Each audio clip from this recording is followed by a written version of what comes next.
mi fuerza, mi poder, y mi tesoro quieres ser. Eres todo para mí. Buenas tardes, amados hermanos, que el Señor les bendiga. Es una bendición nuevamente estar junto a ustedes, poder verles, poder compartir. Saludo acá a todos mis hermanos en el Zoom, también a todos mis hermanos que están ahí en el Facebook Live, compartiendo también junto a nosotros en este día. Es una bendición, como dije el otro día, hoy también lo digo, siempre un poco nervioso. Estar delante de la palabra de Dios es una gran responsabilidad, pero Dios tiene palabra de vida eterna siempre para todos nosotros.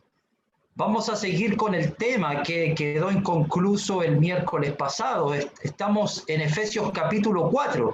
Por favor, si podemos estar ahí en nuestras Biblias. Efesios capítulo 4, por favor. Vamos a hacer un pequeño resumen de lo que vimos la semana pasada. Vimos cómo Dios ha hecho todo por nosotros para salvarnos. El Padre, el Espíritu, para salvarnos, para bendecirnos, para darnos todas las cosas, para alcanzar esa vida eterna. Y tenemos toda bendición espiritual, siempre en nuestro Dios. Vimos cómo Dios trabaja en nosotros, pero también cuando llegamos al capítulo 4, nuestro Dios que ha trabajado en nosotros, y nos muestra el capítulo 1, 2 y 3, espera que nosotros podamos comenzar a vivir vidas dignas. ¿Se recuerdan? Eso dice Efesios 4:1. Vidas dignas, dignos. ¿Qué habíamos dicho de eso? Habíamos dicho que el vivir dignamente, como dice el texto ahí, yo pues preso en el Señor os ruego que andéis como es digno de la vocación con que fuisteis llamados. Habíamos dicho que el vivir dignamente tiene que ver con el querer vivir, andar conforme a la voluntad de Dios. Habíamos dicho que la palabra digno tiene que ver con el equilibrio de una balanza. Y habíamos dicho que por un lado está nuestro Dios y por el otro lado nosotros. Y cada vez que el cristiano comienza a desarrollar la voluntad de Dios en su vida, esta balanza se va equiparando para llegar a ser más como nuestro Señor Jesucristo. El deseo de Dios a todos nosotros que Dios nos ha salvado es que podamos vivir conforme a su Hijo Jesús. Eso es andar o vivir dignamente. Una de las cosas que vimos la semana pasada fue cómo Dios quiere que andemos dignamente. Hablamos de la humildad. Según el versículo 2, dice con toda humildad. Esa es la que vimos. Vamos a seguir desarrollando el versículo. Pero habíamos dicho que el deseo de Dios en nuestra vida, en nosotros que hemos sido llamados por Él, es que aprendamos a vivir dignamente. ¿Cómo? A través de la humildad. Lo primero que desarrolla el cristiano en su vida debe ser la humildad, con toda humildad. Habíamos dicho que la humildad tiene que ver con considerar a los demás en más alta estima que nosotros mismos. Habíamos dicho que vivir en humildad significa que no somos sabios en nuestra propia opinión, o sea que siempre estamos considerando la opinión de otros. También habíamos dicho que vivir en humildad significa no buscar nuestro propio beneficio, sino el de los demás, sean como sean nuestros hermanos. ¿Se recuerda? Pero por sobre todo habíamos dicho que vivir la humildad significa recibir la palabra de Dios en nuestras vidas. Y pusimos de ejemplo, ¿a quién más que a nuestro Señor Jesucristo? Jesucristo es el ejemplo para todos nosotros de humildad. Jesucristo, vimos en el ejemplo la semana pasada que Él es el ejemplo para que nosotros podamos desarrollar humildad. Y el camino a ser humilde, y el ejemplo que nos dio Jesús, comienza con la humillación. ¿Se recuerda? Jesucristo se humilló hasta lo sumo. Jesucristo se humilló. Ese es el ejemplo de humildad que tenemos. Jesucristo no ve por sí mismo, ve siempre por el beneficio de otros. Y en eso, a veces Jesucristo debió humillarse. Se humilló hasta el punto de dar su vida por otros, para buscar el beneficio de otros. Y esos otros somos nosotros, para buscar el beneficio nuestro, que nosotros estábamos muertos sin delitos y pecados. Jesucristo se humilla, recibe las humillaciones, incluso recibe la muerte para salvarnos a nosotros. Habíamos hecho preguntas, amados hermanos, y voy a volver a hacerlas, porque esta semana ha pasado una semana en que vimos este tema y creo que fue una semana para desarrollar en nuestra vida la humildad. ¿Somos de las personas que humillan a los demás? ¿O somos de las personas que reciben humillaciones? ¿Qué tipo de persona soy yo delante de Dios? ¿Soy de aquellas personas que les gusta humillar a otros? ¿Soy de las personas que quiere menospreciar los consejos de otros?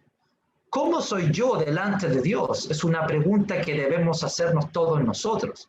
Pero aquí en este pasaje es específicamente en relación con mi hermano. ¿Cómo yo veo a mi hermano? ¿Veo a mi hermano como superior a mí? ¿Busco el beneficio de él antes que mi propio beneficio? ¿Me interesa escuchar la opinión de mi hermano? ¿Es para mí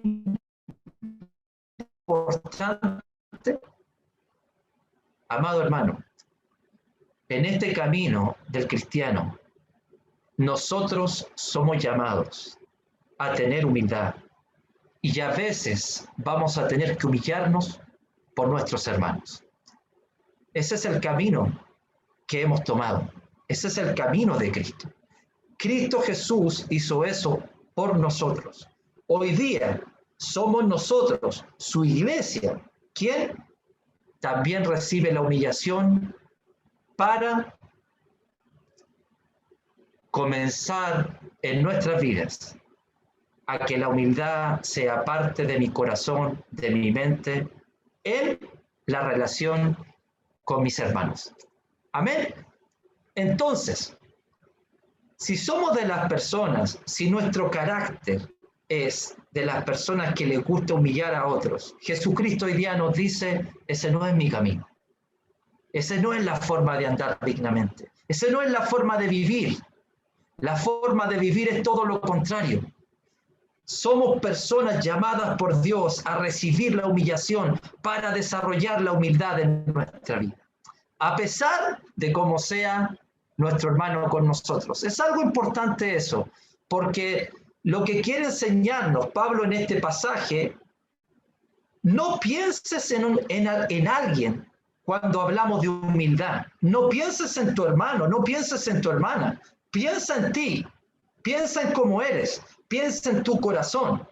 No te enfoques en otro, enfócate en ti en esta tarde. Yo me tengo que enfocar en mí en esta tarde. ¿Cómo soy? Mi actitud no depende de cómo sea mi hermano. Mi actitud no depende de cómo sea mi hermana contra mí. No. En esta tarde debemos preguntarnos, ¿cómo soy yo delante de Dios? Olvídate de tu hermano, olvídate de tu hermana. El llamado que Dios nos está haciendo hoy día es hacia ti, es hacia mí, no para el resto. Si los demás son difíciles, no quieren desarrollar esto, es lamentable, pero es en esta tarde, el llamado es a ti. ¿Cómo estamos desarrollando la humildad en nuestra vida? Amén. Eso es lo que vimos un poquito, amados hermanos, la semana pasada. Vamos a seguir con la segunda parte del versículo 2, porque la forma de vivir dignamente para Dios es comenzar viviendo con la humildad. Amén. Y siempre el ejemplo de nuestro Señor Jesucristo. Pero la segunda cosa que el apóstol Pablo va a decir es con toda mansedumbre. Con toda mansedumbre. ¿Cuál es la diferencia entre humildad y mansedumbre? La mansedumbre es el trato que tenemos hacia los demás. Se trata de mi comportamiento amistoso, agradable, suave, con palabras agradables, cordial con los hermanos. La humildad, primeramente veo al hermano como superior, pero la mansedumbre es cómo lo trato. Le doy el respeto que se merece con palabras amigables, con palabras agradables, suaves, tratarlo bien, a pesar de que la persona o de que nuestro hermano o hermana no tenga la misma actitud con nosotros. No respondemos a las actitudes de otros siendo igual que ellos, para nada. ¿Cómo respondemos los hijos de Dios a aquellos que hemos sido llamados por Él y a aquellos que vivimos o queremos vivir dignamente para nuestro Dios? Respondemos así, sin importar cómo los demás sean con nosotros. La mansedumbre, amado hermano, ¿cómo nos estamos tratando? ¿Cómo tratamos al hermano? ¿Cómo tratamos a la hermana? Que a veces es difícil, que a veces la persona es un poco difícil de llevar. Pero ¿cómo nuestro trato hacia ellos? La mansedumbre es importante en las relaciones, amados hermanos. Nosotros somos los llamados a desarrollar la mansedumbre, el trato suave, agradable, palabras gratas, amigables a los demás, a los hermanos.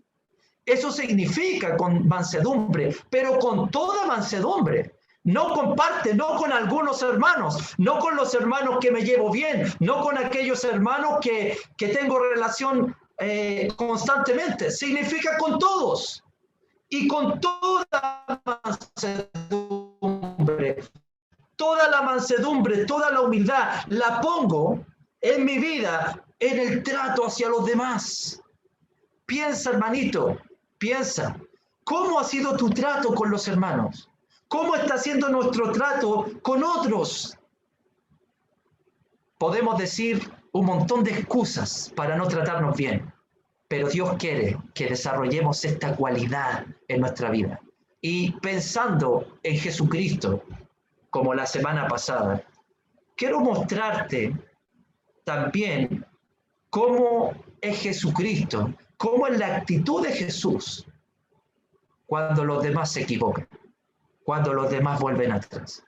Cómo Jesucristo muestra la mansedumbre, cómo Jesucristo muestra palabras amigables, tratos agradables, a pesar de que algunos retroceden. Mira, sin perder Efesios 4, ten ahí a la mano Juan 21, por favor. Busca Juan capítulo 21. Voy a ponerte en contexto por qué pongo este pasaje acá. ¿Sabe usted, amado hermano, dónde fue el Señor Jesucristo a llamar a Pedro, a Jacobo y a Juan la primera vez? ¿Te recuerdas de dónde los sacó? El Señor fue al mar. Fue a buscarlos a su propio trabajo, porque estos hombres eran pescadores. Jesucristo fue para allá, los sacó de ahí, pero con un propósito. Ya no serán más trabajadores del mar, ya no serán más pescadores en el mar, sino que ahora serán pescadores de hombres, ¿verdad? Jesucristo fue y los sacó de ahí a estos hombres para que ahora se dedicaran a su ministerio. Pero cuando el Señor Jesucristo murió,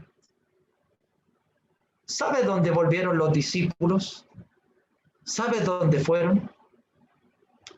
Según Juan capítulo 21, volvieron al mar, volvieron a la pesca, volvieron a su antigua vida, volvieron de donde Jesucristo los había sacado. Se metieron al mar nuevamente. Y Pedro fue el que les dijo, voy al mar, y todos le siguieron, porque Pedro es un líder siempre. Pero volvieron a su antigua vida. Después que Jesucristo falleció, después que Él murió, los apóstoles volvieron a la pesca, de donde el Señor los sacó, de donde les mostró un milagro. Antes de seguir con esta historia y de mostrarte el pasaje, quiero hacer una pregunta, amado hermano. Cuando un hermano vuelve atrás, cuando un hermano se sale del camino, cuando un hermano vuelve a su antigua vida, retrocede, ¿cómo es nuestro trato hacia ellos? ¿Cómo lo ves tú? ¿Cómo lo tratas? ¿Cómo son tus palabras hacia las personas, hacia esos hermanos que han retrocedido? ¿Cómo los tratamos? ¿Cómo es nuestra actitud delante de ellos? Dejo esta pregunta para que pensemos, pero quiero que veas la actitud de Jesucristo. Solamente la actitud de Jesús. Mira Juan 21, versículo 3. Mira lo que dice. Simón Pedro les dijo, voy a pescar. Ellos le dijeron, vamos nosotros también contigo. Fueron y entraron en una barca y aquella noche no pescaron nada. Cuando ya iba amaneciendo, se presentó Jesús en la playa, mas los discípulos no sabían que era Jesús. Miren, hermanos, Jesús después de resucitar, ¿sabe dónde fue? A buscar a sus discípulos. Inmediatamente. Fue a buscarlos.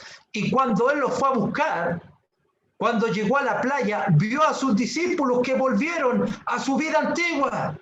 Vio que volvieron atrás. Jesucristo los sacó del mar y cuando él murió, ellos volvieron ahí. Jesucristo resucitado los fue a buscar nuevamente. ¿Qué debe haber pasado por la mente del Señor Jesús? ¿Tristeza? ¿Molestia? ¿Rabia? ¿Enojo?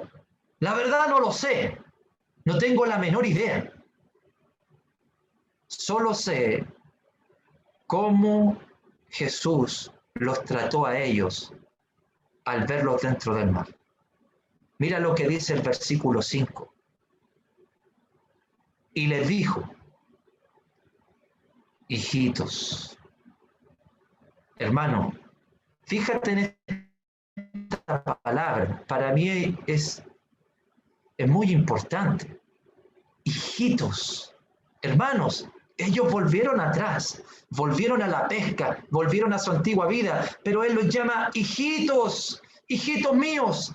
Podría haberse molestado con ellos, podría haberlos reprendido, podría haberlos tratado duramente porque volvieron atrás, pero las palabras del Señor son palabras suaves, con afecto, son palabras con cariño, son palabras de un padre a sus hijos.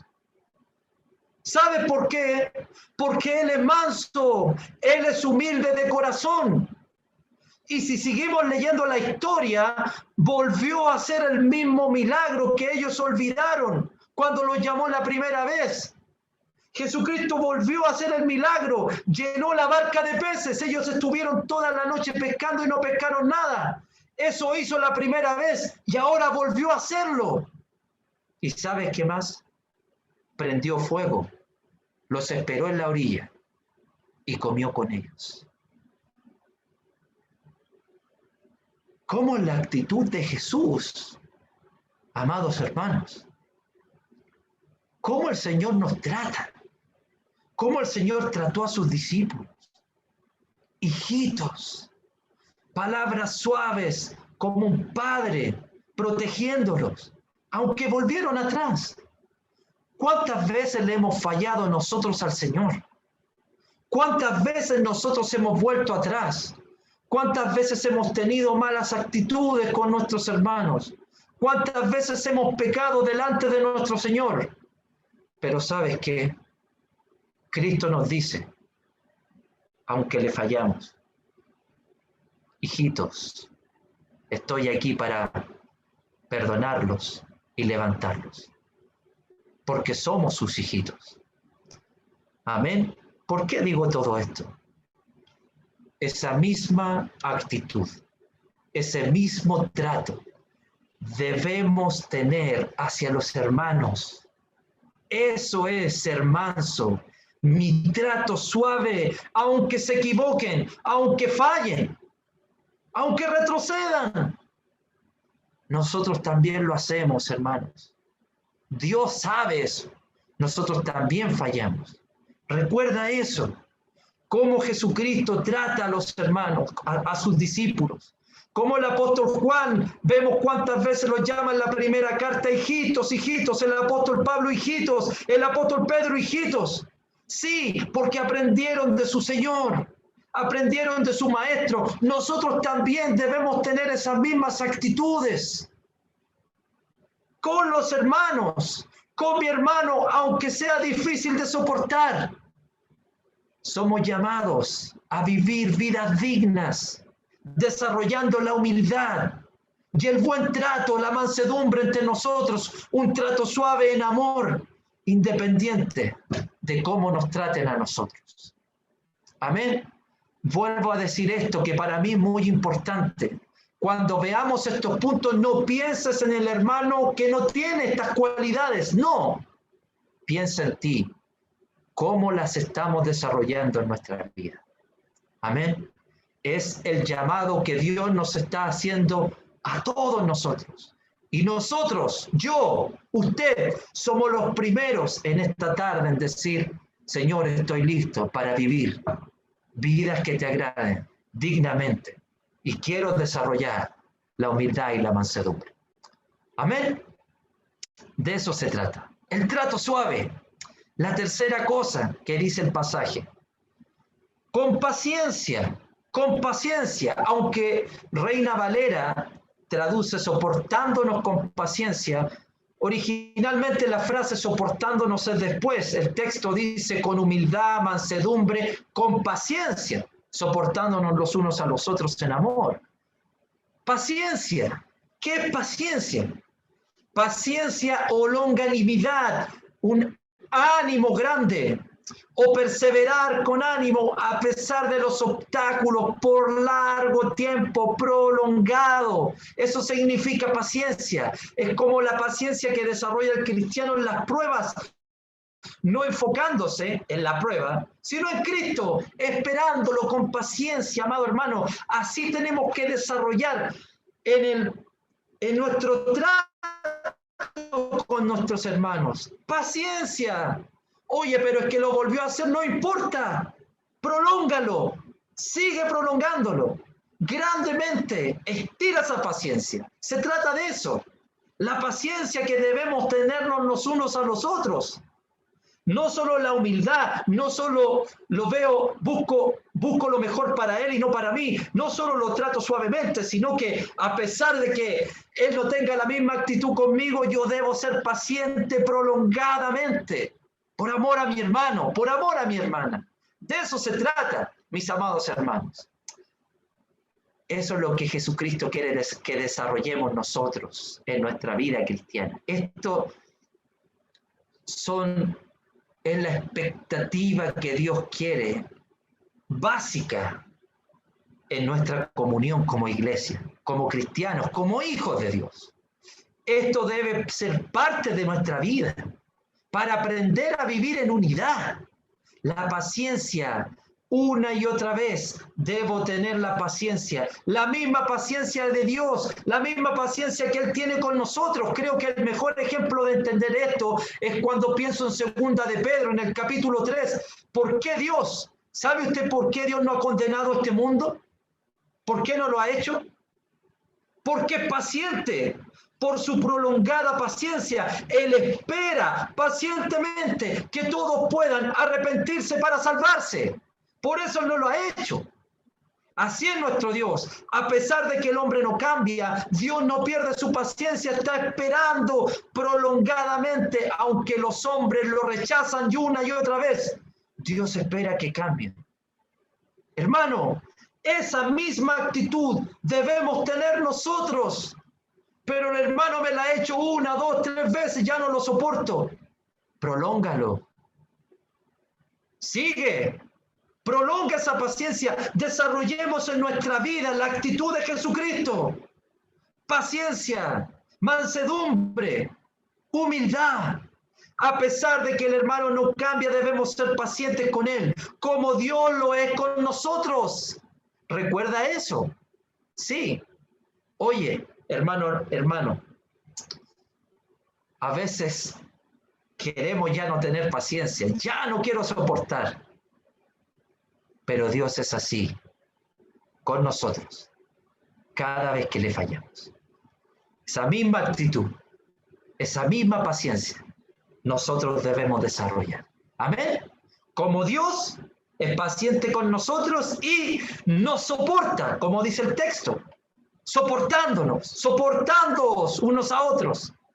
¿Qué significa soportar? Hermano, La palabra viene de soporte, de sustento, de sostener. Probablemente tú estás en tu casa sentado en tu silla, en tu sillón, no lo sé.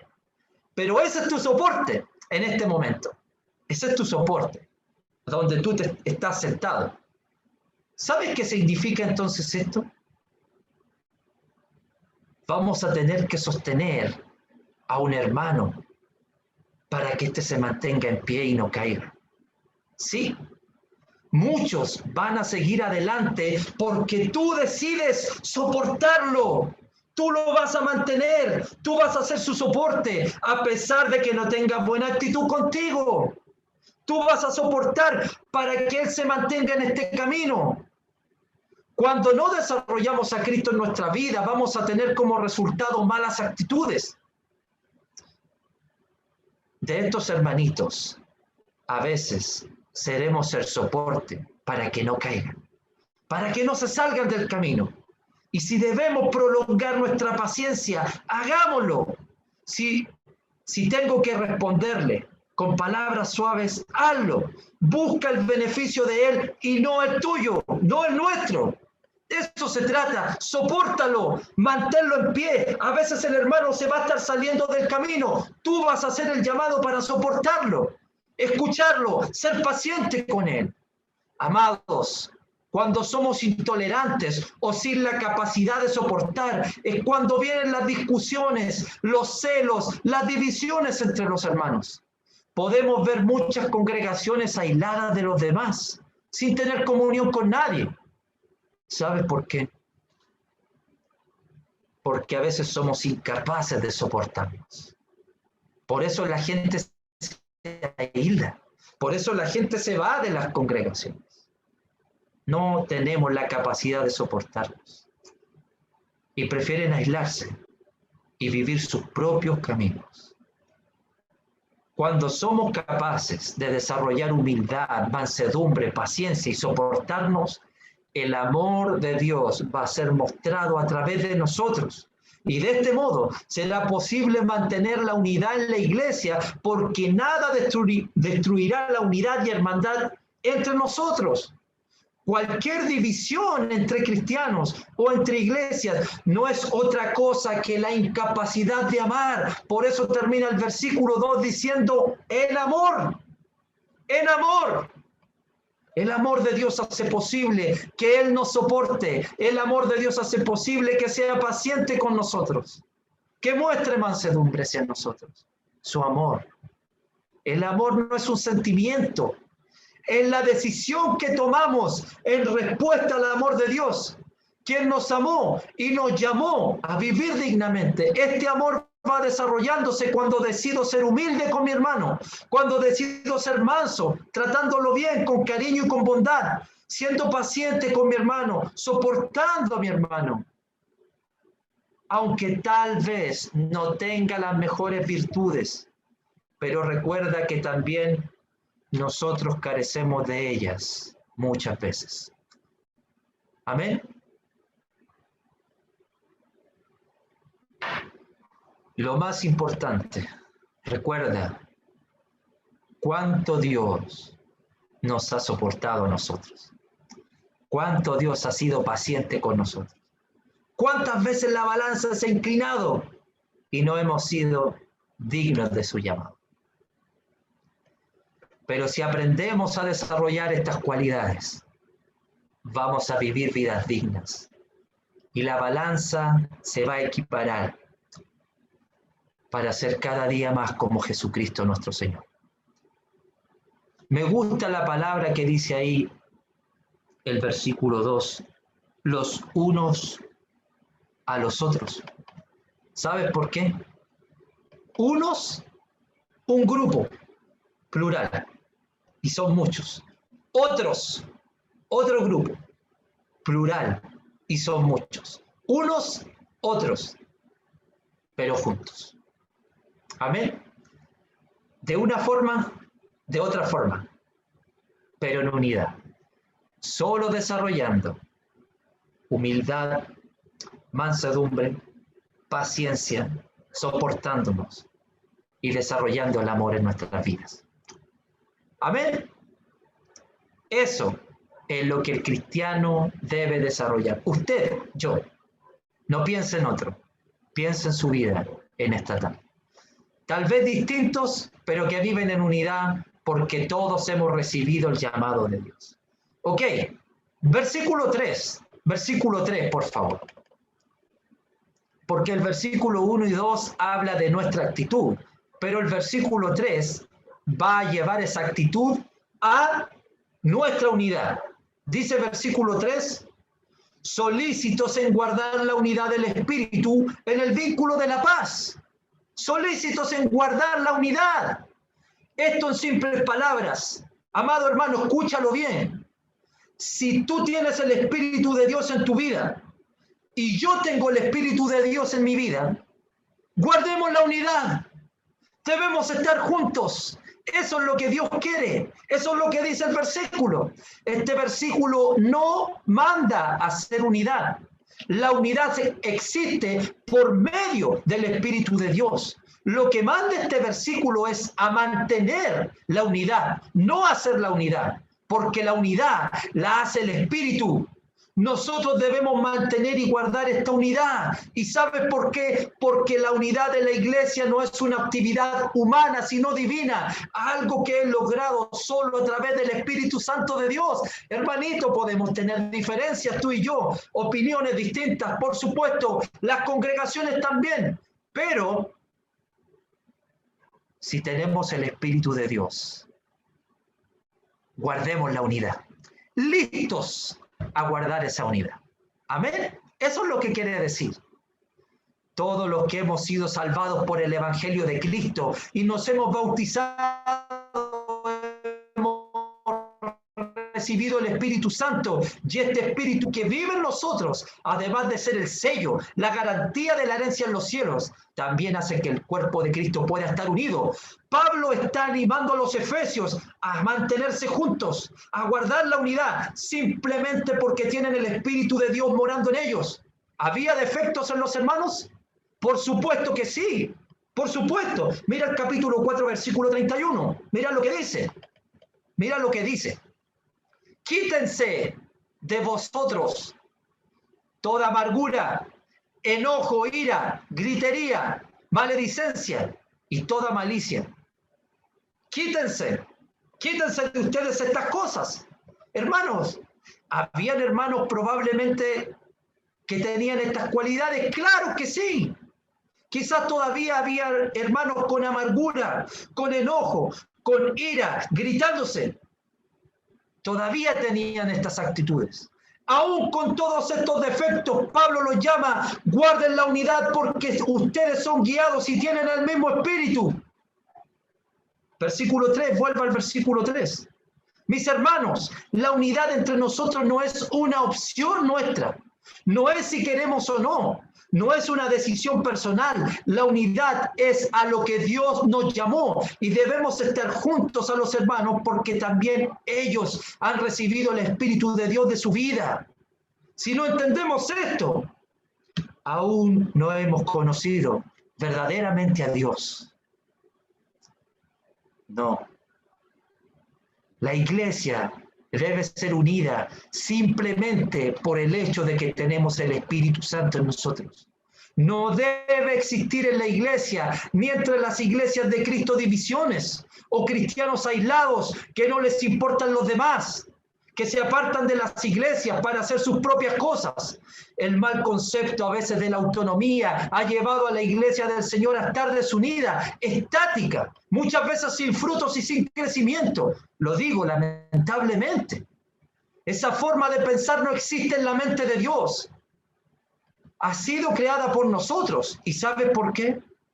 Porque muchas veces somos incapaces de perdonarnos. Y la mejor forma es aislarnos y mantenernos apartados. Por eso, Pablo, antes de hablar de la unidad, nos invita a tener un corazón humilde, a ser mansos, a ser pacientes, a soportarnos y amarnos. Cuando desarrollemos estas cualidades, será fácil tener comunión entre nosotros. Podemos entender que Satanás quiera destruir la iglesia. Pero lo que no podemos entender es que seamos usados por él para destruir esta unidad. Dios no quiere esto, amados hermanos. Dios quiere que seamos guiados y estemos listos a estar juntos, porque tenemos su espíritu. Hemos sido llamados a vivir y a estar juntos.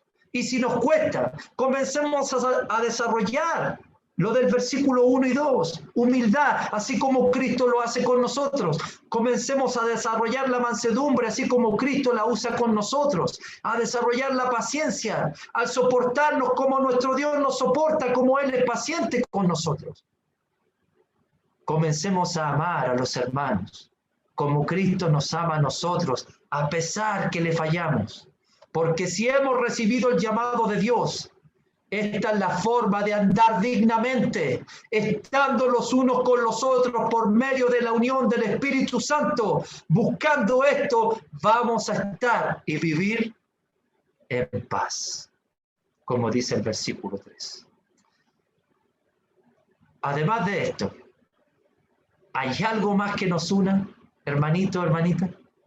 ¿Hay alguna cosa más que nos una? No voy a desarrollar cada punto, solo quiero que veas. Mira lo que une al cristiano. Mira lo que nos une los unos con los otros. Mira lo que dice el versículo 4. Un cuerpo, un espíritu, como fuisteis también llamados en una misma esperanza, un Señor, una fe, un bautismo, un Dios y Padre de todos, el cual es sobre todos y por todos y en todos. ¿Qué más tenemos en común, amado hermano? Estamos en el mismo cuerpo de Cristo, en la misma iglesia. Tenemos el mismo espíritu entre nosotros. Tenemos el mismo espíritu, tenemos la misma esperanza. El mismo Señor, somos guiados por el mismo Señor que gobierna su cuerpo. Tenemos la misma fe entre nosotros. Hemos obedecido al mismo bautismo. Tenemos al mismo Dios y Padre. Imagínate todas las cosas que tenemos en común. Todo esto une a la iglesia del Señor. Todo lo que dice el versículo 4, 5 y 6 es exclusivo para todos los que han recibido el llamado de Dios. Es hora, es tiempo de que la iglesia del Señor dejemos las malas actitudes entre nosotros. Es tiempo de que dejemos de apartarnos, de aislarnos entre nosotros. Es probable que en algún momento podamos tener diferencias entre nosotros. Sí, hermanos. Es probable que podamos tener puntos de vista distintos entre nosotros, sí. Pero no te enfoques, no enfoquemos la unidad en esas cosas. No enfoquemos la unidad en nuestras opiniones. No, sino en lo que realmente nos une. Somos parte del mismo cuerpo, tenemos el mismo espíritu, tenemos la misma esperanza, somos gobernados por el mismo Señor, tenemos la misma fe, hemos obedecido al mismo bautismo, tenemos al mismo Dios y Padre. Pregunto, ¿necesitamos algo más en la lista para estar juntos? ¿Necesitamos que esta lista tenga más cosas para reunirnos? ¿Necesitamos más cosas en esta lista para estar en unidad? ¿O esto nos basta para estar unidos? ¿Esto basta para ti? ¿O necesitas que esta lista sea mayor para que estemos o vivamos la unidad? Enfoquémonos en lo que realmente nos une y no en lo que nos desune. No quitemos a los hermanos del cuerpo porque no tenemos ese derecho. Ellos pertenecen al cuerpo y han recibido las mismas bendiciones que nosotros porque han sido llamados por Dios al igual que nosotros, el cual está sobre todos y por todos y en todos. Amén. Así que, si tenemos todas estas cosas en común, ¿qué debemos hacer los cristianos? Estar juntos, amados hermanos. No te enfoques en la debilidad del hermano, no te enfoques en su mal carácter, no te enfoques en nuestras diferencias de opiniones. No, eso no nos une. Lo que nos une es todo esto que tenemos en común. Y si nos cuesta, comienza a desarrollar en tu vida humildad, mansedumbre, paciencia, soportándonos y el amor entre nosotros. Si aprendemos a desarrollar esto, no va a haber ningún problema para que la iglesia del Señor siga manteniéndose unida. Yo estoy muy gozoso, amado hermano. ¿Sabe por qué? Porque la pandemia ha traído unidad a la iglesia de Cristo. ¿Se ha dado cuenta de eso? Sí, la pandemia ha traído unidad. Oramos por hermanos que no conocemos. Vemos a hermanos que no conocemos. Estamos juntos cada noche con hermanos que nunca habíamos visto en nuestra vida. La pandemia ha traído unidad a la iglesia. Sí, ha sido terrible para muchos, por supuesto. Hemos visto hermanos que han perdido su vida, que se han enfermado. Sí, ha traído lágrimas, pero también ha traído bendición. La iglesia del Señor se está uniendo. ¿Y por qué? Porque tenemos el mismo espíritu, estamos en el mismo cuerpo, tenemos al mismo Dios, la misma fe. Somos guiados por el mismo Señor. Todas estas cosas nos unen. Solamente debo yo tener una actitud como Jesucristo y aprender a vivir dignamente para nuestro Dios. Quiero dar las gracias por la oportunidad que me han dado y agradezco a Dios poder pensar en este texto. Podríamos seguir después hablando de los dones espirituales que tenemos en la iglesia, pero creo que la iglesia debe comenzar a desarrollar en su vida estos puntos que son tan importantes para que nos mantengamos en unidad. Gracias, mis amados hermanos. Saludos.